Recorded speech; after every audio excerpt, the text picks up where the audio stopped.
Europe is filled with world-famous cities like Paris, Rome, and Barcelona. But beyond the tourist trail lies another world.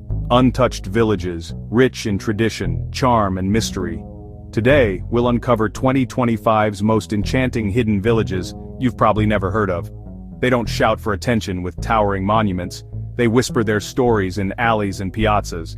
So pack light, bring an open mind, and let's turn down the road less traveled. Our first stop, a village that seems to float between earth and sky. Come with me. The whispers are getting louder now, aren't they? Welcome, properly now, to Civita di Bagnoregio, La Città che muore, the dying town.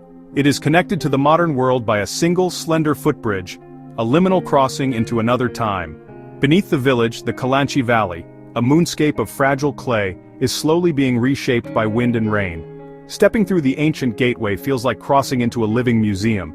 The lanes are medieval and car-free. Every footstep echoes with history. Homes seem to grow from the rock itself, draped in ivy and bougainvillea. With a handful of year-round residents, you feel less like a tourist and more like a guest. Wander for an hour and you might see only a cat stretching on a sun-warmed step. Here you'll meet artisans and volunteers, custodians of a living legacy. Every object is handcrafted with pride.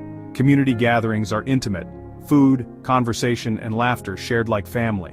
Cuisine here is honest and rooted in the land, sometimes served inside cave-like rooms carved from tuff. Thick hand-rolled peachy, a rich wild boar ragu, the taste of place. Each June the Sagra della Bruschetta fills the piazza, toasted bread, garlic rubbed by your own hand, and the new season's olive oil, a simple, joyful feast. Every corner opens to a vista, a reward for the curious. As evening falls and the day trippers drift away, the village glows with honeyed light. Stay overnight. Wake to swifts and fresh espresso. This is how Civita reveals itself fully. Conversations happen over a glass of Orvieto Classico, small exchanges that become enduring memories. We leave this fragile jewel with its defiant heart and head far to the north. Turn the page of our storybook. We fly north over the Alps toward the jagged Norwegian coastline. Now we are deep in fjord country, a landscape carved by ice and sea. Drive through a long dark tunnel and the village unfolds below, sheltered and gloriously isolated. Welcome to Undredal, bright houses clustered beside the fjord and the smallest stave church in Scandinavia. A tiny white stave church, dating back to the 1100s, seats just 40, the beating heart of the community. More goats than people. They wander the single road and define the local economy. Undredal is world famous for geitost, a caramelized brown goat's cheese. At the dairy you can see traditional methods turn fresh milk into that sweet smoky cheese. Tasting it here feels like tasting the fjord itself. Rent a kayak and glide across glassy water, dwarfed by cliffs that seem to drop from the sky. From the water the fjord walls feel colossal, waterfalls like silver ribbons. Hike the nearby trails. From above the village becomes a tiny speck in a vast panorama. Summer brings endless light and gentle bustle. Winter brings a quiet, introspective hush and the comfort of community fires. Life here follows the sun, the tide, and the needs of the herd, a rhythm older than many towns. There's a small cafe by the dock. Watch the ferry deliver mail and supplies while you sip your coffee. The people here are quietly warm, with a dry humor and a deep connection to place. You don't just see the fjord, you taste and feel it.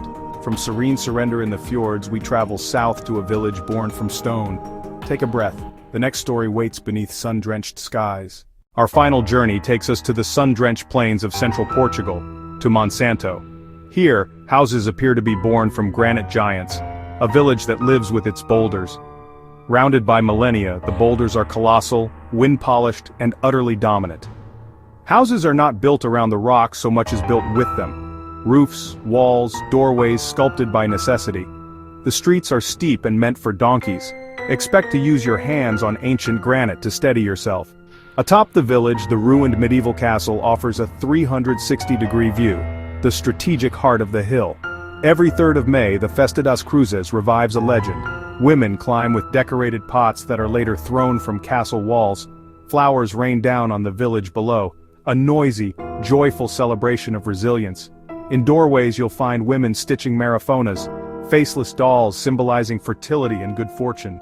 Life here follows old rhythms, hands on granite, feet on stones worn smooth by centuries. A tiny tavern burrowed under a boulder pours local wine and serves smoked sausage, simple rewards for explorers. Bright doors and red geraniums add splashes of life against granite's gray.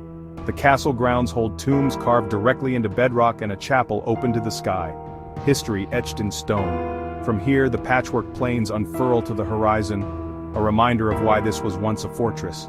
The villagers are the soul of Monsanto, storytellers who share food, history, and a smile. This is not a village stuck in time, it lives in harmony with the land. A living sculpture carved from stone.